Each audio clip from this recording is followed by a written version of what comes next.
Your mind has a secret defense mechanism. It's not designed to protect you from external threats, but from a single, unbearable feeling, the feeling of being wrong. This mechanism works silently, automatically, and powerfully, shaping your reality without you even noticing. And understanding it is the key to understanding why we do the things we do, especially when they seem to make no sense. Think about a time you made a big decision. Maybe you bought an expensive gadget you couldn't quite afford. In the moments after, you feel a dissonant hum, a tension between two conflicting realities. On one hand, the belief, I am a smart, responsible person who makes good financial decisions. On the other, the undeniable action, I just spent a lot of money on something I don't truly need. This feeling, this profound mental friction, is the experience of cognitive dissonance. First identified by social psychologist Leon Festinger, this theory argues that our minds have a fundamental need for internal consistency. When our actions contradict our core beliefs, it creates a state of psychological stress so uncomfortable that we are powerfully motivated to eliminate it. Think of it as a mental balancing scale. When it's tipped out of balance, your mind doesn't just tolerate the discomfort, it immediately begins working to level the scales again. But here is the crucial part. It rarely does this by changing your behavior. Instead, it changes your beliefs. You don't return the gadget. Instead, your mind begins its elegant, invisible work. You become a detective, searching for evidence that proves you were right all along. You start obsessively reading 5-star reviews. You tell your friends about its one unique feature, exaggerating its importance. The thought I made a foolish purchase is too painful, so it morphs almost magically into the more comforting belief, I made a brilliant, forward-thinking investment. You are not lying to yourself, you are simply allowing your mind to do what it does best, protect your sense of self. This helps explain so much. It's why we double down on our choices even when evidence suggests we were wrong. Admitting a mistake would mean facing the dissonance, so we instead build a fortress of justifications around our original decision. We are not always rational beings seeking truth. More often, we are rationalizing beings seeking comfort. These hidden forces that shape our inner world are what we explore here. If you find these explorations into the hidden architecture of the mind compelling, and you want to understand yourself and others on a deeper level, consider subscribing. We're building a space for this kind of quiet, deep reflection, and we'd be glad to have you on the journey with us. But this internal battle to feel consistent is only half the story. Because while we are busy managing the narrative inside our own heads, we are also intensely concerned with the story we believe is happening in the minds of others. You know this feeling. You walk into a crowded room and trip just slightly, or you're in an important meeting and a splash of coffee lands on your white shirt. In that instant, your world narrows. Your heart sinks, your face flushes, and you are utterly convinced that every single person has seen it, is judging you, and will remember this moment of imperfection forever. You feel a spotlight on you, hot and unforgiving. This is the spotlight effect. Coined by psychologists Thomas Gilovich, Victoria Medvec, and Kenneth Savitsky, the spotlight effect is our profound tendency to overestimate how much other people notice our appearance or our mistakes. You are anchored in the intensity of your own experience, the flush of embarrassment, the racing heart, and you fail to adjust for the simple fact that other people are just as anchored in theirs. They are worrying about their own presentation, thinking about their own day, lost in their own inner world. In their classic study, they had students wear an embarrassing t-shirt into a room of their peers. The students estimated that about half the people noticed. The reality, only a quarter of them did. That blinding spotlight you feel on you is, to everyone else, just a dim glow in their periphery, if they notice it at all. We meticulously edit our own behavior for an imagined audience that is, for the most part, not even watching. So here we have two powerful forces: cognitive dissonance, which rewrites our beliefs to protect us from our own judgment, and the spotlight effect, which makes us believe we are constantly under the judgment of others. Both are defense mechanisms of the ego, designed to keep our sense of self stable and safe. But what happens when these mental shields, designed to protect us, actually start to hold us back? What happens when the comfort of consistency prevents us from growing, and the fear of being seen prevents us from ever truly living? There is a powerful psychological trap where the very stories we tell ourselves to feel better begin to build the walls of our own prison. It's a state of mind that can convince you that your actions no longer matter. And in our next section, we will explore how you might be falling into it without even realizing. We left off with a question. What happens when the very stories we tell ourselves to feel better begin to build the walls of our own prison? What happens when the fear of being seen and the comfort of consistency convince you that your actions no longer matter? This descent into apathy, this psychological surrender, has a name. It's called learned helplessness. First documented in the 1960s by psychologist Martin Seligman, this concept emerged from a series of now-famous experiments. In his studies, Seligman observed how animals responded to inescapable stress. One group could perform an action to stop a mild discomfort. Another group was subjected to the same discomfort but had no control over it. Their actions had no effect. Later, both groups were moved to a new environment where they could easily escape the discomfort. The first group quickly learned to do so. But the second group, the one that had learned their actions were futile, simply lay down and accepted the discomfort. They didn't even try to escape. They had learned to be helpless. The terrifying insight from Seligman's work is this: helplessness is not our default state. It is something we learn. It is not the failure itself that breaks our spirit, but the perceived lack of control over that failure. For example, imagine a student who studies diligently for a math test but fails. Disappointed, they change their strategy, study even harder for the next one, and fail again. A crucial cognitive shift can happen here. The thought process begins to generalize. It moves from the specific, "My study method for this test was ineffective," to the global, "I am simply bad at math." And then it makes one final, devastating leap. "Nothing I do matters. Trying is pointless." This is learned helplessness taking root. The student hasn't just failed a test. They have learned a belief about their own agency. They have started to build the walls of their prison, and the foundational brick is the thought, "Why bother?" This helps explain so much of the inertia we see in human life. It can be a root cause of clinical depression. It's the reason why someone in a toxic job stops looking for a new one, or why individuals may remain in harmful relationships. The repeated experience of their efforts leading to nothing teaches them to stop trying. The mind, in an attempt to conserve energy and protect itself from further disappointment, simply shuts down the engine of hope.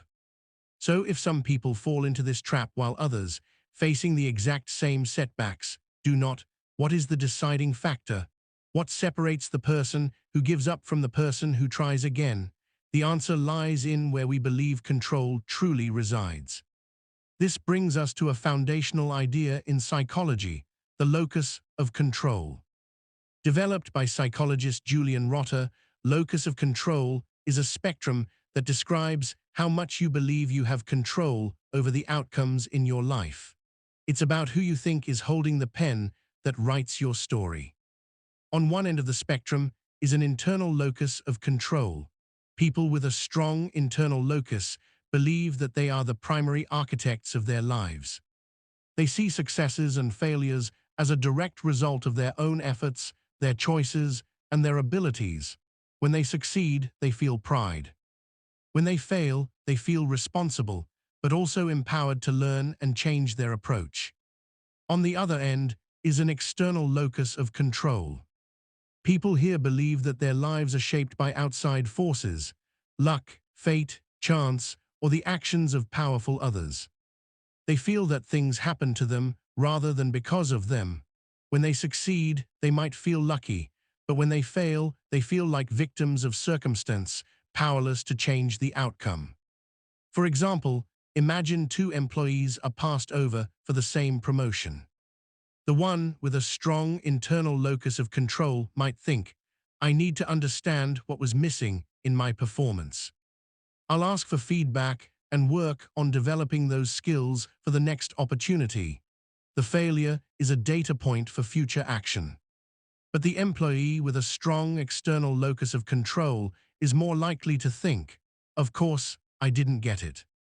The boss has favorites and the whole system is rigged against me. There was no point in even trying. This individual is far more vulnerable to learned helplessness because their worldview has already primed them to believe that their actions don't matter. Your locus of control, therefore, acts as a psychological immune system. A strong internal locus can be a powerful buffer against learned helplessness, allowing you to face adversity with resilience because you fundamentally believe you can influence the outcome even if you haven't figured out how just yet. It is the engine of persistence. So it seems clear, an internal locus of control, the belief that I am in charge, is the healthier, more adaptive way to see the world. It protects us from despair and drives us toward achievement. But what if this feeling of control, this belief that we are the masters of our own destiny, is itself just another comforting illusion? What if the mind, in its endless quest for comfort and agency, sometimes creates a sense of control where none exists? There is a subtle but pervasive cognitive bias that makes us believe we have influence over completely random events, a mental trick that keeps us feeling empowered, even when we are just subject to chance. And exploring this illusion is the next crucial step to understanding the true, and often fragile, nature of human agency. We've arrived at a fragile precipice. We've seen how an internal locus of control, the belief that I am in charge, can be a powerful shield against learned helplessness, empowering us to face failure with resilience. It feels like the key to a meaningful, self-directed life. But what if this feeling of control, this deeply ingrained sense of personal agency, is itself a delicate and often deceptive illusion? What if your mind, in its relentless quest to make sense of the world, sometimes creates a sense of influence where none exists? You felt this before. You're playing a board game and you need to roll a high number. Without thinking, you shake the dice harder, as if a more forceful throw could somehow command a better outcome. Or you're picking lottery numbers and you choose significant dates, birthdays, anniversaries, as if those numbers carry a special power that purely random ones do not. This subtle belief that we can steer the course of random events is not just a quirky superstition. It is the illusion of control. This term was coined by the psychologist Ellen Langer in the 1970s. Through a series of elegant experiments, she demonstrated that people consistently behave as though they can control or influence outcomes that are clearly, demonstrably, a matter of pure chance. The core mechanism is a beautiful, if flawed, feature of our minds. We are so accustomed to the connection between our actions and their consequences. We press a switch, a light turns on, we study, our grades improve, that we begin to superimpose this pattern onto situations where it doesn't apply. Our brains are pattern-matching machines, and the pattern of action leads to outcome is the most fundamental one we know. So the mind starts looking for any hook to hang its sense of agency on. For example, in one of her studies, Langer sold lottery tickets to two groups of people. One group was simply handed a ticket with a pre-assigned number. The other group was allowed to choose their own number. In reality, both tickets had the exact same chance of winning. But later, when the researchers offered to buy the tickets back, they found something fascinating. The people who had been handed a random ticket were willing to sell it for about $2, but the people who had chosen their own number demanded, on average, more than $8. The simple act of choosing, an act of personal involvement, created a powerful, albeit illusory, sense of ownership and control over the outcome. They didn't just have a ticket, they had their ticket, and they believed it was somehow more likely to win. This illusion of control helps explain the psychology of gambling, where rituals and lucky behaviors give players a feeling of influence over the turn of a card or the spin of a wheel. It explains why we feel safer when we are driving a car compared to when we are a passenger in an airplane, even though flying is statistically far safer. The act of holding the steering wheel gives us the illusion of complete control, while being a passenger makes us acutely aware of our lack of it. It's not just about what is statistically safer, it's about what feels safer, and what feels safest is being in charge. The illusion of control, then, is a double-edged sword. On one hand, it can be a powerful motivator, encouraging us to take on challenges because we believe our efforts will make a difference. It's a close cousin to optimism, but on the other hand, it can lead to poor decision-making and a profound sense of self-blame when things go wrong. If you believe you have control over chance, then a random negative outcome isn't just bad luck. It feels like a personal failure. This brings us to an even deeper, more fundamental mechanism that underpins our entire perception of reality. Our minds don't just create illusions of control, they are constantly taking shortcuts to navigate the overwhelming complexity of the world. These shortcuts are usually efficient, but they leave us vulnerable to predictable, systematic errors in judgment. These mental shortcuts are known as heuristics, popularized by psychologists Daniel Kahneman and Amos Tversky, who won a Nobel Prize for their work on judgment and decision-making. Heuristics are essentially rules of thumb that our brains use to make quick, efficient judgments. Instead of performing a slow, deliberate, and exhaustive analysis of every situation, we apply a simple principle. It's like using a well-trodden path instead of bushwhacking through a dense forest every time. The path is faster, but it doesn't always lead to the most accurate destination. One of the most powerful of these is the availability heuristic. This is the tendency to judge the likelihood of an event by how easily examples of it come to mind. If you can think of it easily, you assume it must be common. For example, after seeing several news reports about a recent plane crash, you might feel a spike in your fear of flying. The dramatic, vivid, and easily recalled images of the crash are highly available in your mind. As a result, you overestimate the probability of a plane crash, even though the statistical risk remains infinitesimally small. Your judgment isn't based on data, it's based on the ease of recall. Similarly, we often overestimate the frequency of shark attacks, vivid, sensational media coverage, and underestimate the risks of more common but less dramatic dangers, like heart disease. Your brain isn't a statistician, it's a storyteller, and it gives more weight to the stories that are easiest to remember. The illusion of control and the availability heuristic both reveal a profound truth. Our perception of reality is not a perfect, objective photograph of the world. It is a sketch drawn with the quick, efficient, and sometimes faulty tools of our own minds. We believe we are in control when we are not, and we believe what is memorable is what is true. We are constantly navigating a world that we have, in large part, constructed for ourselves.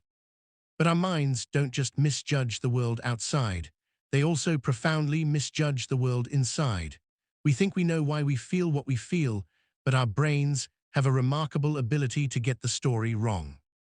There's a fascinating psychological phenomenon where we feel a powerful emotion, but we completely misidentify its source, and that misattribution can change everything we think we know about love, fear, and attraction. We have seen how our minds can misjudge the world around us, creating illusions of control and mistaking what is memorable for what is true. But what if the most profound errors in judgment are not about the world outside, but about the world inside? What if we don't always know why we feel what we feel? There is a fascinating psychological phenomenon where your body experiences a strong, generic physiological arousal, a racing heart, sweaty palms, quickened breath, and your brain, in a desperate attempt to make sense of it, grabs onto the most plausible explanation from the environment. This process can lead you to completely misidentify the source of your own emotions. This is the principle of misattribution of arousal. This idea is a cornerstone of the two-factor theory of emotion, proposed by psychologists Stanley Schachter and Jerome Singer. Their theory argues that emotion is not a simple, one-step process. It happens in two stages. First, we experience a physiological arousal. Second, our cognitive mind seeks to label that arousal, to give it a name. The critical insight is that the physiological state itself, the racing heart, is often ambiguous. The feeling of intense anxiety is physiologically very similar to the feeling of intense excitement or even romantic attraction. The label we apply, therefore, is highly dependent on context. The most famous demonstration of this is the shaky bridge study conducted by Donald Dutton and Arthur Aaron. In their experiment, an attractive female researcher approached men in two different locations. The first location was a low, stable, sturdy bridge. The second was a high, swaying, precarious suspension bridge, the kind that naturally induces a state of physiological arousal, a racing heart, a shot of adrenaline. On each bridge, she asked the men to complete a survey and then gave them her phone number in case they had any further questions. The results were astonishing. The men who met her on the dangerous, arousal-inducing bridge were significantly more likely to call her later. Why? Their minds misattributed the arousal. Their bodies were reacting to the fear and instability of the bridge, but their brains, in searching for a label, latched onto the most salient feature of the social environment, the attractive person in front of them. The thought process, happening subconsciously, was something like this: my heart is pounding, my palms are sweating, and I am talking to this captivating person. I must be very attracted to her. The fear from the bridge was mislabeled as romantic passion. This helps explain so much about the human experience of emotion. It's why first dates that involve exciting or even slightly scary activities, like riding a roller coaster or watching a horror movie, can be so effective at kindling feelings of attraction. The shared adrenaline rush is easily reinterpreted as romantic chemistry. It's also why, after an intense workout at the gym, you might find yourself feeling more irritable or prone to anger. The residual physiological arousal from the exercise is still present, and a minor annoyance that you would normally shrug off can be amplified as your brain labels that arousal as anger. You feel more rageful, not because the situation is more frustrating, but because your body was already primed for an intense emotional response. We are not passive experiencers of our emotions, we are active interpreters. Our feelings are not just raw data, they are stories we tell ourselves about what our bodies are experiencing. And this act of storytelling, this labeling of our inner states, has profound implications for how we form our identities. Because what is identity, if not a collection of stories we tell ourselves about who we are? This brings us to a deep and resonant idea about the nature of the self. This is narrative identity. Developed by personality psychologist Dan McAdams, the theory of narrative identity proposes that we make sense of our lives by weaving our experiences, memories, goals, and values into an ongoing, evolving personal story. This story is not just a summary of events, it is a creative act of interpretation. It gives our lives a sense of coherence, purpose, and meaning, connecting our past, present, and anticipated future into a unified whole. You are both the author and the main character of this story. For example, two people might experience the exact same traumatic event, such as a serious illness. One person might frame this event in their life story as a contamination story, where a good life was ruined and everything has been downhill ever since. Their narrative identity is one of victimhood and loss. The other person might frame the very same event as a redemption story, where they faced a profound challenge discovered their inner strength, and emerged with a deeper appreciation for life. Their narrative identity is one of resilience and growth. The event was the same, the story they integrated it into was completely different, and that story, in turn, profoundly shapes their future emotions, motivations, and well-being. This is why the act of reframing is so powerful. When you reframe a past failure as a learning experience, you are not just using positive thinking, you are actively editing your own narrative identity. You are changing the meaning of a chapter in your life story. We are constantly engaged in this narrative construction, selecting certain memories to emphasize, connecting events in causal ways, and creating themes that define who we believe we are. Are you the hero, the survivor, the tragic figure, the explorer? Your life story provides the answer. So we see that our emotions can be mislabeled based on context, and our life itself is a story that we are constantly writing. We are profoundly interpretive beings, living in a world of meaning that we ourselves create. But this raises a critical question. If we are the authors of our own stories, does that mean we can simply write any future for ourselves that we desire? We know intuitively that it's not that simple. There is another powerful psychological force at play, one that dictates what we believe is even possible for us to achieve. It's a belief so fundamental that it can determine whether we even begin the journey, and we will discover that this belief is not about what we have, but about what we believe we can become. We have journeyed through the stories we tell ourselves, the mislabeled emotions, the grand narratives of our lives, and arrived at a fundamental question. If we are the authors of our own stories, what determines the scope of our ambition? What dictates the kind of future we believe is possible for ourselves? The answer lies in a simple but revolutionary idea about the nature of human ability. It's a belief so powerful it can predict success more accurately than talent or IQ. It is the distinction between a fixed mindset and a growth mindset.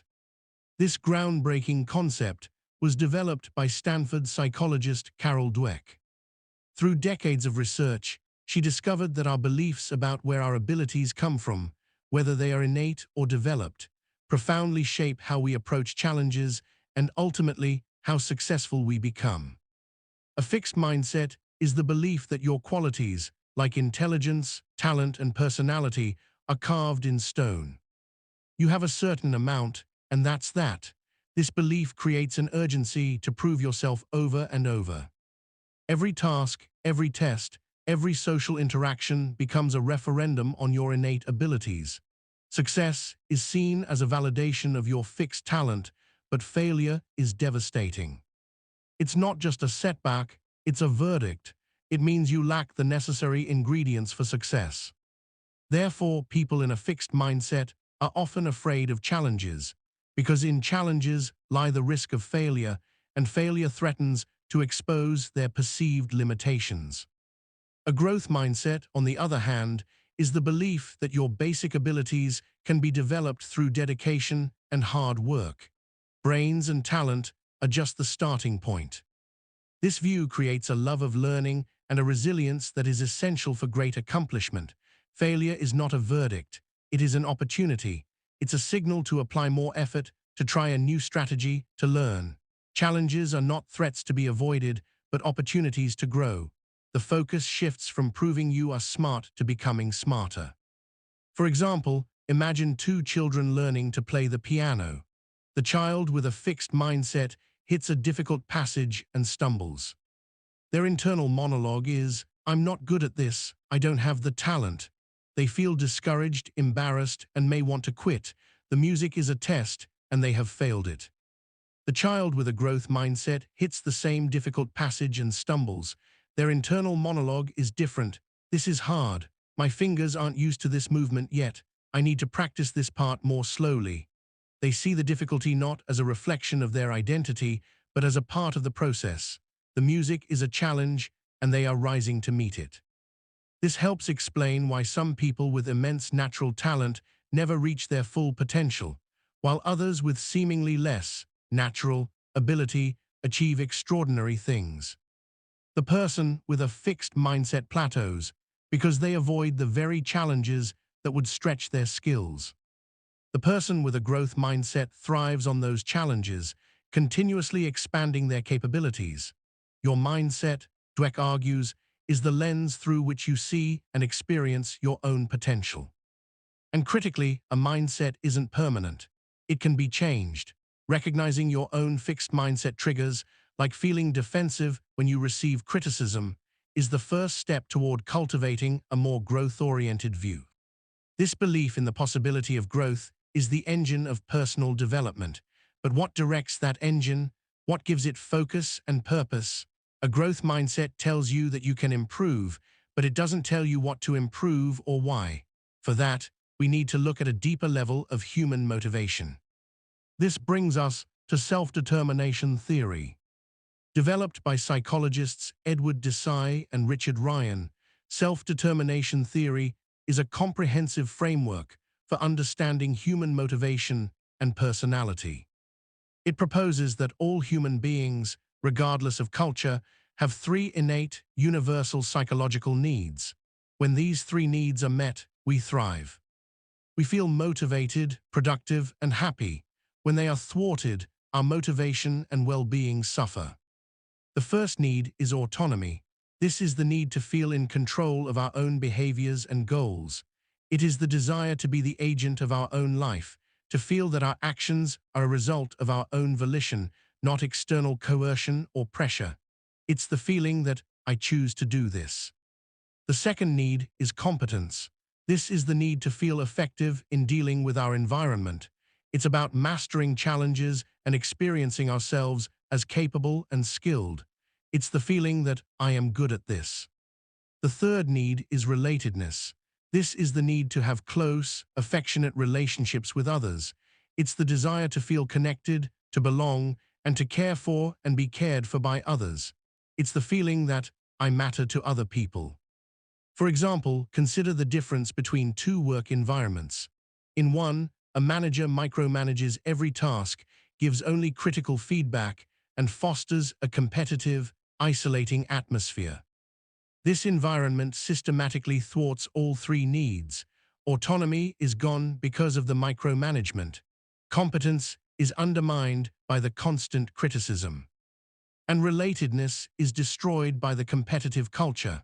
The result is predictable: low motivation, burnout, and disengagement. Now consider a leader who clearly defines goals, but gives their team the freedom to decide how to achieve them, satisfying autonomy. They provide constructive feedback and opportunities for skill development, satisfying competence. And they foster a collaborative, supportive team culture where people feel seen and valued, satisfying relatedness. In this environment, people don't just work for a paycheck. They are intrinsically motivated. They are driven by the inherent satisfaction of the work itself, because the work is meeting their fundamental psychological needs. Together, a growth mindset and self-determination theory provide a powerful roadmap for human flourishing. The growth mindset gives us the faith that we can change and develop, while self-determination theory tells us what psychological nutrients we need to make that growth happen. We need to believe we can grow, and we need the autonomy, competence, and relatedness to fuel that journey. But this journey of growth is rarely a straight line. It is often marked by periods of intense focus followed by surprising plateaus. There is a specific psychological pattern that governs how we learn new skills, a predictable rhythm of progress and frustration. And understanding this pattern can be the difference between abandoning a new pursuit and achieving mastery, because the most difficult part of the journey is often not the beginning, but the long, arduous plateau in the middle. We have explored the internal beliefs that fuel our journey of growth, the faith that we can improve, and the fundamental needs for autonomy, competence, and relatedness that direct our path. But this journey of mastering any new skill, whether it's learning a language, a musical instrument, or a new professional craft, is not a smooth, linear ascent. It follows a predictable and often frustrating psychological pattern. Understanding this pattern can be the difference between abandoning a new pursuit in frustration and achieving true mastery. Because the most difficult part of the journey is often not the exciting beginning, but the long, arduous plateau that comes next. This pattern is described by the 4 stages of competence. While its exact origins are debated, this model, often attributed to management trainer Martin M. Broadwell, provides a powerful framework for understanding the process of learning. It maps the journey from ignorance to expertise across 2 axes: your level of skill competence and your level of awareness about that skill consciousness. The first stage is unconscious incompetence. This is the "you don't know what you don't know" phase. Before you first sat in a car, you were likely unaware of the complex coordination required to drive. You were incompetent, but blissfully unaware of it. This stage is marked by ignorance, not anxiety. The second stage is conscious incompetence. This is where the learning process truly begins, and it is often the most frustrating phase. You sit in the driver's seat for the first time, and you suddenly become acutely aware of your own deficiencies. You have to consciously think about every single action: press the clutch, move the gear stick, release the clutch slowly, apply gas. It feels clumsy, overwhelming, and unnatural. You are incompetent, and you know it. This is the stage where most people give up, because the gap between where they are and where they want to be feels immense. The third stage is conscious competence. With practice, the actions start to become more familiar. You can drive successfully, but it still requires your full concentration.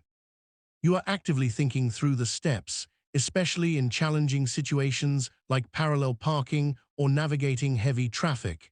You are competent, but it requires deliberate effort. You know how to do it, but you have to think about doing it.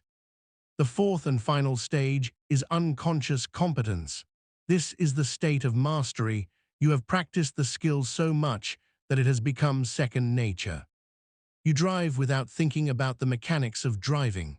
The skill has moved from your conscious, analytical mind to a more automatic, intuitive part of your brain. Your actions are fluid, effortless, and effective. You are so competent that you are no longer consciously aware of the skill you are deploying. It has become a part of you. This model reveals why the middle of the learning journey feels so hard. The transition from conscious incompetence to conscious competence is a long, slow grind. Progress is not always visible day to day, creating the infamous learning plateau. But this plateau is not a sign of stagnation, it is the sign of consolidation. It is the phase where your brain is working tirelessly to automate the skill, to move it from conscious effort to unconscious mastery. Recognizing this can give you the patience to persevere through that challenging middle ground. But what is happening in the brain during this process of consolidation? What allows a skill to move from clunky and deliberate to smooth and automatic? This brings us to a fascinating concept from neuroscience and psychology that explains the very foundation of habit and expertise. This is the principle of automaticity. Automaticity is the ability to do things without occupying the mind with the low-level details required, allowing it to become an automatic response, pattern, or habit. It is the result of a process of proceduralization, where a declarative memory, the what of a skill, is converted into a procedural memory, the how of a skill. Think of it as your brain offloading a task from its conscious, limited capacity processing unit, your prefrontal cortex, to its faster, more efficient, and higher capacity basal ganglia. This process is fueled by one thing: repetition, purposeful, consistent repetition. For example, when you first learn to type, you are using the hunt and peck method. You are consciously searching for each key. This is a slow, declarative process. Your brain is thinking, where is the T key? Now, where is the H key? But with thousands of repetitions, a new neural pathway begins to form. Your fingers start to know where to go without your conscious mind directing them. The sequence of muscle movements becomes a single, fluid chunk, of procedural memory. Eventually, you can think the word, the, and your fingers type it automatically, while your conscious mind is free to focus on the meaning of the sentence you are constructing. This is why practice is not just about getting better, it is about making the skill cheaper for your brain to run. Automaticity is the brain's ultimate efficiency hack. It helps explain why habits, both good and bad, are so powerful. A habit is simply a behavior that has achieved automaticity. The cue, seeing your running shoes by the door, triggers the routine, going for a run, without requiring conscious deliberation or willpower. The journey to mastery, then, is a journey toward automaticity. It is the process of deliberately practicing a skill with conscious effort over and over until you reach the point where you no longer need to think about it at all. It is the path from effort to effortlessness. But this very effortlessness, this state of unconscious competence, can bring with it a new and subtle danger. When a skill becomes so automatic that we no longer have to think about it, we can fall into a trap of complacency. We go on autopilot. There is a powerful psychological principle that explains why experts, after years of success, can suddenly make simple, foolish mistakes. It's a paradox where the very expertise that makes them great also becomes their greatest vulnerability. And understanding this paradox is crucial for anyone committed to lifelong learning. We have followed the path to mastery, from the clumsy first steps of conscious incompetence to the fluid grace of unconscious competence. We've seen how our brains, through repetition, achieve automaticity, offloading complex skills to the realm of habit, so our conscious minds are free to think about other things. This state of effortless expertise feels like the ultimate destination, but within this peak state of performance lies a hidden trap, a subtle danger that grows from the very soil of our success. When a skill becomes so automatic that we no longer need to think about it, we risk falling into a state of cognitive slumber. This is the paradox, where the very expertise that makes us great also becomes our greatest vulnerability. This is the danger of what psychologist Ellen Langer calls mindlessness. Mindlessness is the opposite of mindfulness. It is a state of operating on autopilot, where we rely on old categories and routines without paying attention to the present context. When we are mindless, we are rigid in our thinking, locked into a single perspective, and insensitive to novelty. We are, in essence, reacting to a memory of a situation, not the reality of the one in front of us. For example, imagine a highly experienced surgeon who has performed a specific procedure thousands of times.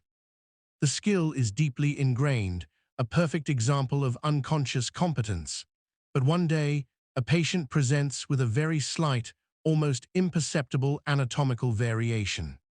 The mindless surgeon, running on autopilot, proceeds with the standard routine, their brain following the well-worn neural pathway of the thousand surgeries before. This small deviation goes unnoticed, leading to a complication. The expert's automaticity, their greatest asset, becomes a liability because it prevented them from seeing what was actually there. A mindful surgeon, in contrast, would approach the procedure with attentive curiosity, remaining open to the uniqueness of each new situation. Mindlessness helps explain why experts sometimes make rookie mistakes. It's not that they've lost their skill, it's that their skill has become so automatic that they've stopped paying attention. It explains why we get into arguments where we just repeat the same old scripts, or why we follow a recipe without noticing we've picked up the salt instead of the sugar. We are acting based on a category, perform surgery, have this argument, add the white powder, without engaging with the specific details of the present moment. Langer's work reveals that many so-called human errors are not failures of knowledge, but failures of attention. To escape the trap of mindlessness, we must intentionally re-engage our conscious mind. We must learn to see the familiar with fresh eyes. But this requires us to overcome another powerful, built-in feature of our perception, our tendency to see what we expect to see. Our brains don't just passively receive information, they actively predict and filter it. This brings us to the profound concept of top-down processing. In psychology, perception is often described as a two-way street.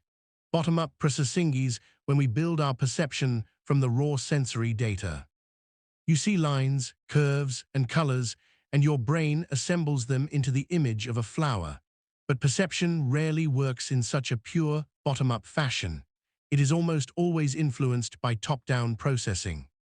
This is when our existing knowledge, our beliefs, our expectations, and our memories shape how we interpret incoming sensory information.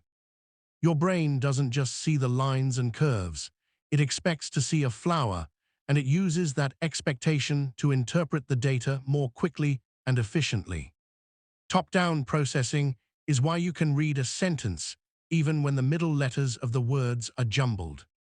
UCNA Porbalby Rad Tis Easily. Your brain doesn't read letter by letter. It sees the first and last letters, recognizes the word shape, and fills in the rest based on its existing knowledge of the word. It is an incredibly efficient system. For example, think of the classic Ratman study. Researchers showed one group of participants a series of drawings of animal faces, and another group a series of drawings of human faces. Then they showed both groups an ambiguous figure that could be interpreted as either a rat or the face of a man with glasses. The group that had been primed with animal faces overwhelmingly saw a rat. The group primed with human faces overwhelmingly saw a man. The raw sensory data, the ambiguous image, was identical for both groups, but their perception of it was completely different, shaped from the top down by their recent experiences and expectations. This is a profoundly important concept. It means we don't just see the world as it is, we see the world as we are. Our beliefs, biases, and moods actively color our perception of reality. If you are expecting a colleague to be hostile, you are more likely to interpret their neutral tone of voice as aggressive. If you believe a project will be a failure, you are more likely to notice the small setbacks and ignore the signs of progress. Your expectations become a self-fulfilling prophecy, not because you change the world, but because you change how you perceive it. Mindlessness and top-down processing are two sides of the same coin. Mindlessness is the state of being trapped in our old top-down models of the world, unable to see the fresh bottom-up data. We are so busy imposing our expectations on reality that we fail to notice when reality changes. This journey from unconscious incompetence to unconscious competence, then, is not the end of the story. True mastery requires a final, crucial step: the ability to step out of automaticity at will, to override our top-down expectations, and to engage with the world mindfully, as if for the first time. But this requires a level of self-regulation that is incredibly demanding. It requires the ability to manage our impulses, delay gratification, and keep our focus where it needs to be. This capacity for self-control is one of the most important psychological resources we possess. But what if this resource is finite? What if, like a muscle, it can get tired from overuse? This is the central question behind one of the most debated and influential ideas in modern psychology, and it changes everything we think we know about willpower.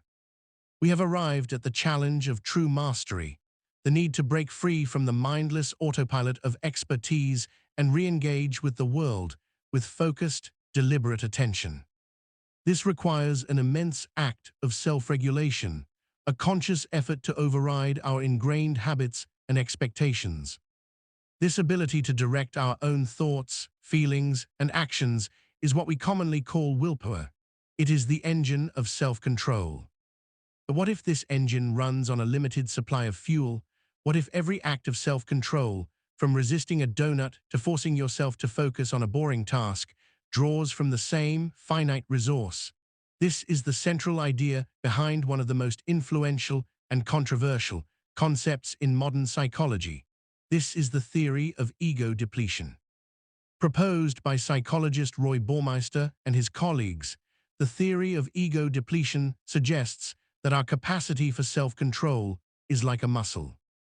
It can be strengthened over time with exercise, but in the short term, it can become fatigued from overuse. Every time you exert willpower, you are depleting your ego, making it harder to exert self-control on the next task, even if that task is in a completely different domain. The classic experiment that demonstrated this is famously known as the radishes and cookies study. Participants were brought into a lab filled with the delicious, tantalizing aroma of freshly baked chocolate chip cookies. On a table were two bowls, one filled with the cookies, the other with radishes. One group was told they could eat the cookies. The other group was instructed to resist the cookies and eat the radishes instead, a significant act of self-control. Afterward, both groups were given a difficult, frustrating puzzle to solve, a puzzle that was, in fact, unsolvable. The researchers wanted to see how long each group would persist before giving up. The results were remarkable. The participants who had been allowed to eat the cookies worked on the puzzle for an average of about 20 minutes. But the group that had been forced to exert their willpower to resist the cookies and eat the radishes, they gave up in just 8 minutes. The act of resisting the cookies had depleted their mental energy, leaving them with less willpower to persist on the difficult puzzle. They hadn't become less intelligent or less motivated. Their self-control muscle was simply tired. Ego depletion provides a powerful explanation for why we often fail at our goals, especially at the end of a long, stressful day. It's why you might manage to eat a healthy salad for lunch, but find yourself unable to resist a pint of ice cream at 10 p.m. After a day spent making decisions at work, navigating traffic, and being patient with your kids, your self-control resources are at a low ebb. The willpower you needed to say no has been exhausted by 1,000 other small acts of self-regulation throughout the day. It's not a failure of character, it's a failure of energy. This theory suggests that willpower is not just a matter of gritting your teeth and trying harder. It's a matter of resource management. To succeed, we need to be strategic, conserving our willpower for the moments that matter most, and recognizing when we are in a depleted state and thus more vulnerable to temptation. But if willpower is a finite resource, what determines how we choose to spend it? What makes us decide that one goal is worth the effort, while another is not? This brings us to a foundational model of motivation that helps explain why we commit to some paths and abandon others. This is the expectancy value theory. Developed by psychologists like John William Atkinson and later expanded by Jacqueline Eccles, this theory posits that our motivation to perform a particular task is a product of two key judgments. First is expectancy. Can I do this? This is your belief in your own ability to succeed at the task. It's closely related to the concept of self-efficacy. If you have a high expectancy, you believe you have the skills and resources to succeed. If you have a low expectancy, you doubt your ability to perform the task well. Second is value. Do I want to do this? This is how important, enjoyable, or useful you find the task. Value can come from several sources. It can be intrinsic value. You enjoy the task for its own sake. Attainment value. Succeeding at the task affirms your identity. Or utility value. The task helps you achieve a larger future goal. The core idea of the theory is multiplicative. Motivation equals expectancy times value. This simple formula has profound implications. If either expectancy or value is zero, your motivation will be zero. It doesn't matter how much you value becoming a doctor, high value. If you believe you are utterly incapable of passing the required science courses, zero expectancy. Your motivation will be zero. Conversely, it doesn't matter if you are confident you could become the world's greatest stamp collector, high expectancy. If you have absolutely no interest in stamps, zero value. Your motivation will, again, be zero. For example, think about why so many people start learning a new language but give up. In the beginning, the utility value is high. I'll be able to travel and connect with new people. But as they encounter the difficulty of grammar and vocabulary, as we saw in the stages of competence, their expectancy of success may plummet. This is too hard, I'll never be fluent. As expectancy drops, the motivation equation collapses and they abandon the goal. True, sustained motivation only exists in that sweet spot where a goal is both valuable and perceived as achievable. Together, ego depletion and expectancy value theory give us a much more nuanced understanding of willpower and motivation. Ego depletion shows us that our capacity for self-control is limited, while expectancy value theory shows us how we decide where to invest that limited capacity. We are constantly making unconscious calculations, weighing the perceived cost of effort against the expected value of the outcome. But this calculation is not always rational. Our perception of a task's difficulty and its ultimate reward can be distorted by powerful cognitive biases. There is a specific mental trap that causes us to consistently underestimate the time and effort required to achieve our goals, setting ourselves up for failure from the very beginning. And understanding this trap is the next essential step in learning how to turn our ambitions into reality. We've seen that our motivation is a delicate calculation, a constant negotiation between the value we place on a goal and our expectation of achieving it. And we've learned that the willpower needed to fuel this journey is a finite, depletable resource. This means that to succeed, we must be wise accountants of our own energy, investing it where it matters most. But our internal accounting system has a fatal flaw. We are consistently and often dramatically terrible at forecasting the cost of our own ambitions. There is a pervasive cognitive bias that makes us look at a future task and see only the best-case scenario, leading us to budget too little time, too little effort, and too little resilience. This mental trap is known as the planning fallacy. Coined by Daniel Kahneman and Amos Tversky, the same pioneers who introduced us to heuristics, the planning fallacy is our tendency to underestimate the time, costs, and risks of future actions, while simultaneously overestimating their benefits.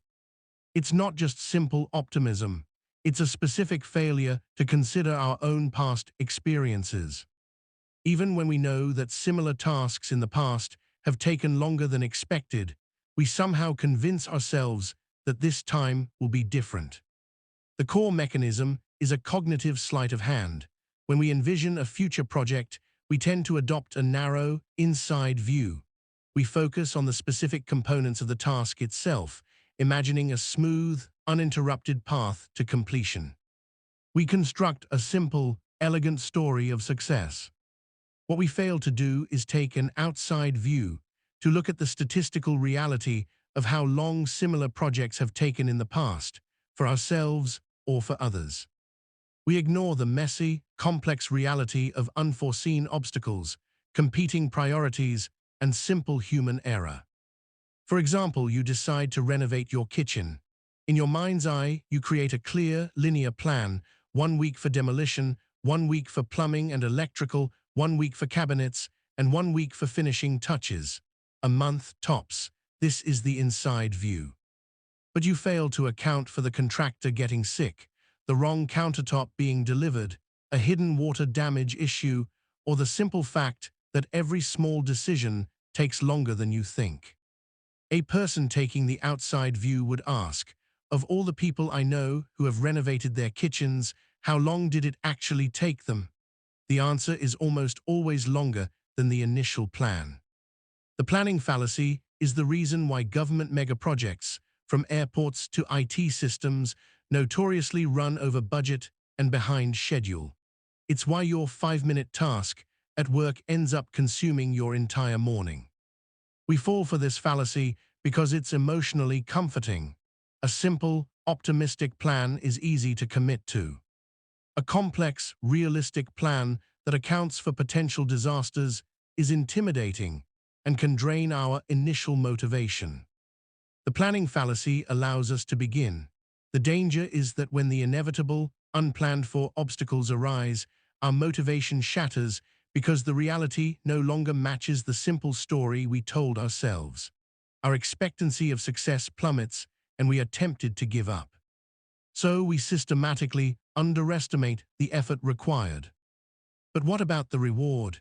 There is another, related psychological principle that governs how we value future rewards, and it has a profound impact on our ability to pursue long-term goals.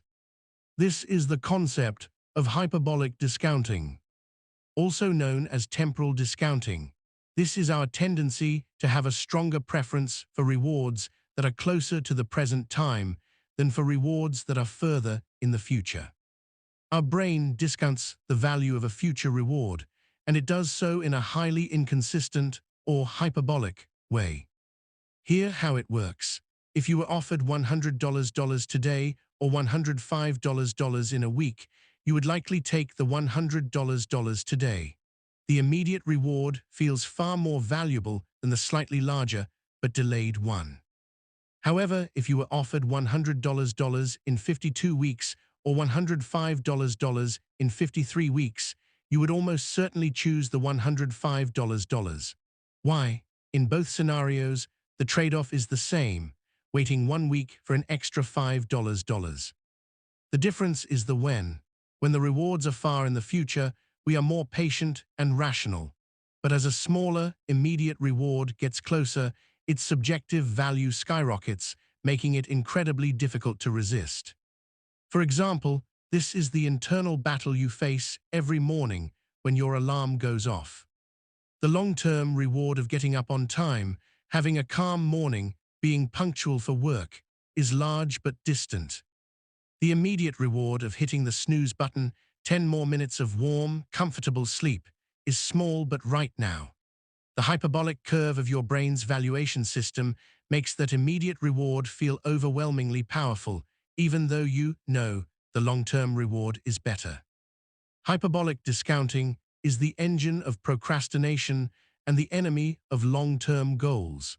It's why we choose to watch another episode on Netflix instead of studying for an exam that's a month away.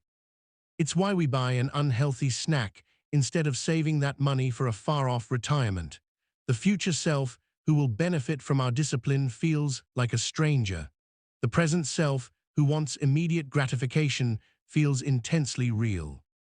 Together, the planning fallacy and hyperbolic discounting create a powerful cocktail of self-sabotage.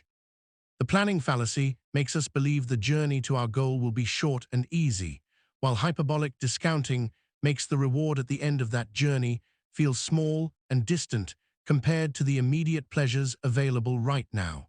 We overestimate our own efficiency and simultaneously undervalue the prize. This leaves us in a precarious position. Our brains seem almost wired to favor short-term comfort over long-term achievement. To overcome this, we need more than just willpower. We need strategies. We need to find ways to make future rewards feel more present and future work feel more manageable. But there is a specific state of mind, a magical intersection of skill and challenge, where this entire struggle seems to dissolve. It's a state of such deep immersion that time itself seems to disappear, and the work becomes its own reward. This elusive state of peak experience holds the key to transcending the battle with procrastination, and it is where our journey must lead us next. We have navigated the treacherous landscape of our own minds. We've seen how we underestimate the journey and undervalue the destination, making the pursuit of long-term goals a constant battle against our own internal wiring. We fight procrastination, we manage our finite willpower, and we try to outsmart the cognitive biases that lead us astray. It can feel like a relentless struggle. But what if there is a way to stop fighting? What if, instead of pushing ourselves up the mountain of achievement, we could find a path where the climb itself becomes effortless, joyful, and its own reward? There is such a state. It's a state of deep, selfless immersion where action and awareness merge and the rest of the world seems to fall away. It is the experience of being in the zone. In psychology, this is known as flow. Coined by the psychologist Mihaly Csikszentmihalyi, the concept of flow emerged from his decades of research into optimal experience and human happiness. He interviewed artists, athletes, surgeons, and chess masters, people at the peak of their fields, and asked them to describe what it felt like when they were performing at their best. Again and again, he heard a similar description, a state of such complete absorption in an activity that everything else disappears. The conditions for flow are precise. It arises at that delicate, perfect intersection between the level of challenge, a task presence, and the level of skill you possess. If the challenge is too high for your skill level, you feel anxiety and stress. If your skill level is too high for the challenge, you feel boredom and apathy. But when the challenge is just a step beyond your current abilities, stretching you but not overwhelming you, the conditions are ripe for flow. In a state of flow, your sense of time becomes distorted. Hours can feel like minutes. Your sense of self, your ego with all its worries and anxieties, seems to dissolve. You are not thinking, "I am doing this well," you are simply doing. The activity becomes autotelic, a Greek word meaning it is its own reward. The joy is not in the future outcome, but in the process itself. For example, a programmer coding a complex piece of software might enter a flow state. The goal is clear, make the function work, and the feedback is immediate. The code either runs or it doesn't. The challenge of the problem perfectly matches their skill, pushing them to their limits. They lose track of time, forget to eat, and feel a deep sense of focus and control. They are not working for a paycheck in that moment. They are engaged in a deeply gratifying dance with complexity. This is the experience that a guitarist feels when improvising a solo, or a gardener feels when tending to their plants, or a scientist feels when on the verge of a breakthrough. Flow is the ultimate antidote to the planning fallacy and hyperbolic discounting. In a state of flow, you are not worried about how long the task will take because time has ceased to matter. And you are not discounting a future reward because the reward is happening right now in the very act of doing. It is the peak of intrinsic motivation, where the distinction between work and play dissolves entirely. Csikszentmihalyi's profound insight is that the best moments in our lives are not the passive, receptive, relaxing times. The best moments usually occur when a person's body or mind is stretched to its limits in a voluntary effort to accomplish something difficult and worthwhile. So we have journeyed from the dissonant hum of a mind at war with itself to the seamless harmony of a mind in flow. We have seen the illusions, the biases, and the hidden mechanisms that shape our reality. What does it all mean? What is the final insight to take from this exploration of our own inner workings? This brings us to our last and perhaps most vital concept, psychological flexibility. Championed by psychologists like Stephen C. Hayes as a cornerstone of acceptance and commitment therapy, ACT, psychological flexibility is not about being happy all the time. It is the ability to hold your own thoughts and emotions a little more lightly and to act on your long-term values rather than your short-term impulses. It is the ability to be present, to open up to your experience, and to do what matters. It is the synthesis of our entire journey. It's recognizing your cognitive dissonance without judgment. It's noticing the spotlight effect and acting authentically anyway. It's seeing your fixed mindset thoughts for what they are, just thoughts, and choosing to act from a place of growth. It is accepting the feelings of anxiety that come with a challenge rather than running from them so you can enter a state of flow. Psychological flexibility is the quiet strength to feel the pull of hyperbolic discounting, the desire for that immediate gratification, and still choose the action that aligns with your deeper values. It is looking the planning fallacy in the eye, acknowledging that the path will be hard, and committing to it anyway. It is the skill of being aware of your own mind's programming, but not being a prisoner of it. For example, a person with psychological flexibility might feel a wave of social anxiety, a thought and a feeling, but instead of staying home, letting the feeling dictate their behavior, they acknowledge the feeling, there's my old friend, anxiety, and go to the party anyway because they value connection and friendship. They are not trying to eliminate the anxiety, they are simply making room for it while they live their life. And so we end where we began, with you, with the quiet, complex, and often contradictory world inside your own mind. The purpose of this journey has not been to give you a set of tricks to hack your brain, but to offer you a new kind of self-awareness. It's the awareness that you are not your thoughts, you are not your emotions, you are not the stories you tell yourself. You are the one who is aware of all these things. To be human is to be a creature of dissonance and rationalization, of mindlessness and mindset, of bias and illusion. But it is also to be a creature with the capacity for growth, for connection, for flow, and for a profound, quiet flexibility. The greatest journey is not to perfect the mind, but simply to come to know it.